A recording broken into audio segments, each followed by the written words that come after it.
So when you are doing the characterization, we follow the Yao classification. We look at the surface, we look at the mucosal aspects, and we also look at the vessels, and very importantly also look at the demarcation line. We will talk a little bit about that today. The demarcation line is the area where there is a border between a cancer and the benign lesion. Here we can nicely see the demarcation line, regular mucosa, irregular mucosa, and the demarcation line. And this can be proven histologically as seen here. So the three first take-home messages are that endoscopically, you look at the mucosa, at the submucosa for the vessels, and the demarcation line. By applying dyes such as indigo carmine or methylene blue or toluidine blue, one can better define the lesion and look at the borders, the demarcation line, and also at the surface pattern and also at the submucosal pattern. Interestingly, studies using narrow band imaging have not shown the detection of gastric cancer increases.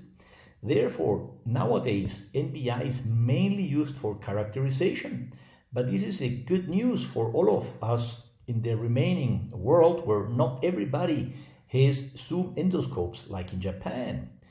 We need to rely on our eyes and on white light endoscopy and our skills to detect the mucosal changes, the submucosal vessels, and also the demarcation line. This is how we do good endoscopy. And as I just mentioned, we just need to be thorough and methodical to do good endoscopy. And I like the Japanese approach very well, which I have incorporated into my practice. So we do systematic screening for the stomach.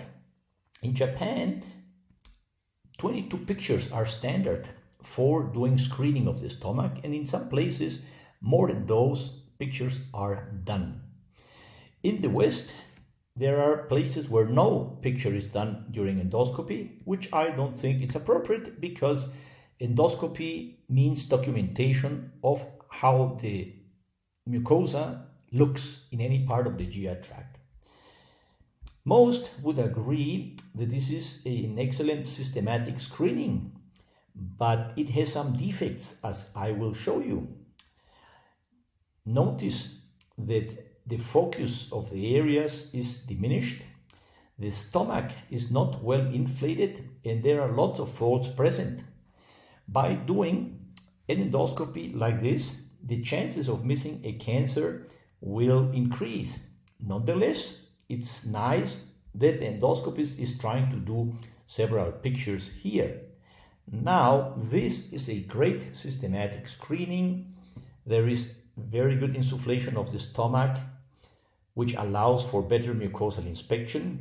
The movements of the endoscope are much smoother, focused.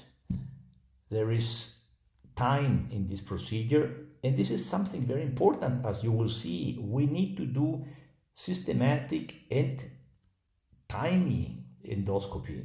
Take our time. This nice study from 2005 found that if the endoscopy takes less than 5 minutes, the detection rates of neoplastic lesions is 0.57 versus if the endoscopy was longer than 7 minutes, it was 0.94%. So the odds ratios are much higher. So we recommend that performing an endoscopy of the upper GI tract should be around 7 to 8 minutes. And we need to give this time to our patient and be thorough and remember all the studies that show that endoscopists are still missing gastric cancer. And this was also proven in studies from outside Japan. Another important quality indicator might be the biopsy rate of the endoscopists. Well, this might be in countries where biopsies are not done routinely, such as Poland. And here they investigated 26 endoscopists in the National Cancer Screening Program who performed almost 30,000 endoscopies during 13 years. And they found that the endoscopists who have high or very high biopsy rates are more prone to find cancers, or more importantly, they missed less cancers. The difference was high. Endoscopists who were low biopsiers or moderate biopsiers missed 29 cancers compared to 7 in the other